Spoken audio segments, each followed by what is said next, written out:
Hiya, it's me again, Leslie Ann. Many people struggle with is cooking rice. So it doesn't matter what kind of grain it is. One of the best things you can do is to soak them first. Right, so here is some of the grains and pulses and things that we use the most. We've got our yellow split peas. We've got some red lentils. And then mung beans. Our rice. Generally half an hour to soak. So the first thing I'll do when I'm preparing tea is weigh them out, put them in a bowl, some cold water in them, just leave them to soak, and then I'll go off, chop up all the rest of my food, get everything else prepared, and then by then these will have had long enough to soak that I can just pop them into a sieve, give them another quick rinse under the tap, and we're ready to go.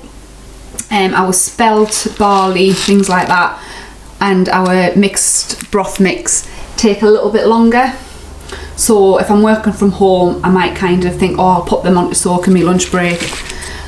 And then by the time I'm ready to cook tea, they're soaked. So again, just pop them into a sieve, give them a rinse under the tap.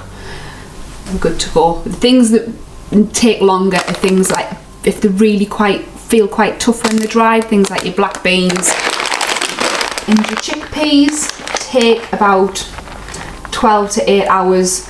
So sometimes I'll pop them into soak before I go to bed, or the last thing I do sort of before I go to work on a morning, and then when I come back again just pop them in a sieve, give them another good rinse, and then we're ready to cook them.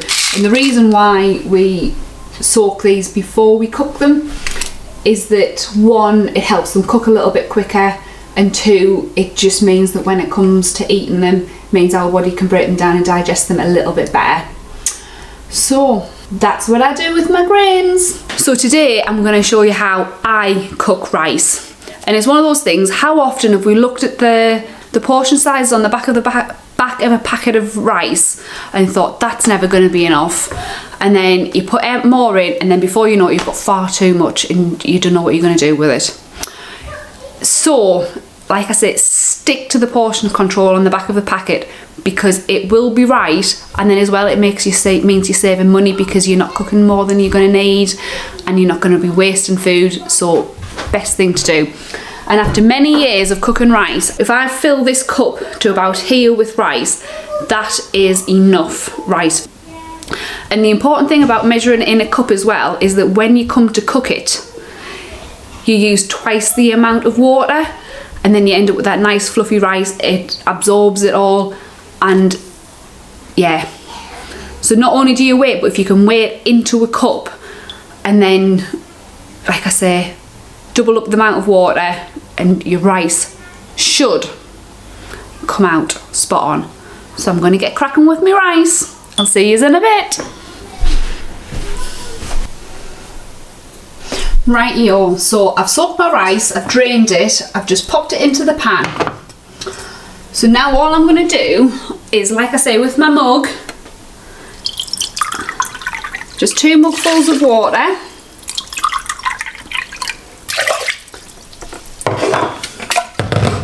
Into my pan, pop it on, full whack, and then once it comes to a boil, I'll pop the lid on it, turn the temperature down so that it's just simmering away. It'll take about 20-25 minutes because it's brown rice. If it was white rice, it will cook a lot quicker. And then yeah, that's it. I'll be back in a bit.